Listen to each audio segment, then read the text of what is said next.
വേദന ഇന്ന് മനുഷ്യൻ വേദനിക്കുന്നതിനേക്കാൾ കൂടുതൽ ആ നാൽക്കാലി ആ കാട്ടിൽ കിടന്ന് പിടയുന്നു. ആർക്ക് വേണ്ടി? ആ പശു ഇന്ന് രാവിലെ വരെ കറന്ന പശു. അവർക്ക് അതിനെപ്പറ്റി ബോധമില്ലാത്തതുകൊണ്ട് അവർ പോയി, ഉപേക്ഷിച്ച് പോയി. പക്ഷേ എനിക്കെൻ്റെ വീട്ടിൽ കിടന്നാൽ ഇന്ന് ഉറക്കം വരില്ല. കാരണം എൻ്റെ മനസ്സ് നിറഞ്ഞു നിൽക്കുകയാണ് ആ പശു കിടന്ന് പിടയുന്നത്. 3 പ്രാവശ്യം എഴുന്നേൽക്കാൻ വേണ്ടി ആ നാൽക്കാലി കാണിച്ച വേദന അത് കാണുമ്പോൾ എൻ്റെ ഹൃദയം ഇങ്ങനെ പിടയ്ക്കുകയാണ്. ഞാനും ഒരു ക്ഷീരകർഷകനാണ്. എൻ്റെ 2 വളർത്തുമൃഗങ്ങളെ പിടിച്ച് നശിപ്പിച്ച് എന്നിട്ട് ഞാൻ ജീവിക്കുന്നു. ഡിപ്പാർട്ട്മെൻറ്റിന് വണ്ടിയും കാക്കിയും തൊപ്പിയും വെച്ച് നടന്നിട്ടൊന്നും കാര്യമില്ല. മനുഷ്യനെ സ്നേഹിക്കാൻ കാക്കിയുടെ അർത്ഥം പഠിക്കണം.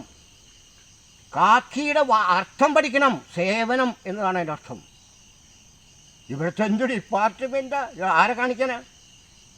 ഇവിടെ 2 വനിതകളും ഒരു 5-6 പൂവാലന്മാരും കൂടി ഇങ്ങനെ നടന്ന് ചത്തു കിടക്കുന്ന ആ പശുവിനെ, ആ ജീവനുള്ള മൃഗത്തെ ഉപേക്ഷിച്ച്.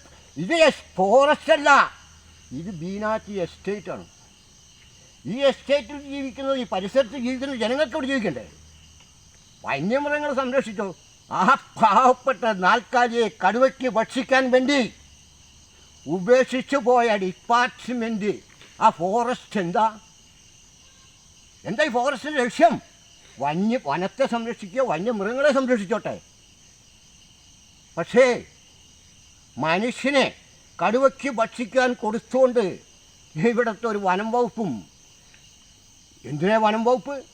ഒരു മന്ത്രി ഉണ്ടല്ലോ, വനം വകുപ്പും മന്ത്രി കൊടിയും കുത്തിയ കാറിലൂടെ ജനങ്ങളുടെ, സാധാരണ മനുഷ്യൻ്റെ സഞ്ചാര സ്വാതന്ത്ര്യം പോലും നഷ്ടപ്പെടുത്തിക്കൊണ്ട് എന്തിനു നടക്കുക? എന്തിനു വേണ്ടി നടക്കും? ആര് സംരക്ഷിക്കാൻ? ഈ ബീനാറ്റി എസ്റ്റേറ്റിൽ നാളെ കൂട് വച്ചിട്ടില്ലെങ്കിൽ ഇവിടെ എന്ത് കാവൽ നിൽക്കണം? വന്യമൃഗത്തെ സംരക്ഷിക്കാൻ നീതിനും ഇന്ത്യയുടെ ദേശീയ മൃഗത്തെ സംരക്ഷിച്ചോ, പക്ഷേ മന്ത്രിയുടെ വീട്ടിൽ കൊണ്ട് സംരക്ഷിക്കണം.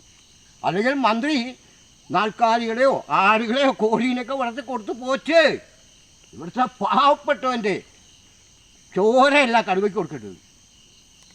പാവപ്പെട്ടവൻ്റെ ചോരയല്ല കടുവയ്ക്ക് കൊടുക്കേണ്ടത്. പാവപ്പെട്ടവൻ്റെ ക്ഷീരകർഷകൻ്റെ പശുവിനല്ല കടുവയ്ക്ക് കൊടുക്കേണ്ടത്. ഇവിടുത്തെ ഫോറസ്റ്റ് ഉദ്യോഗസ്ഥന്മാർ മുഴുവൻ വന്നു പോയില്ലേ? എന്ത് കാണാൻ വന്നതാ?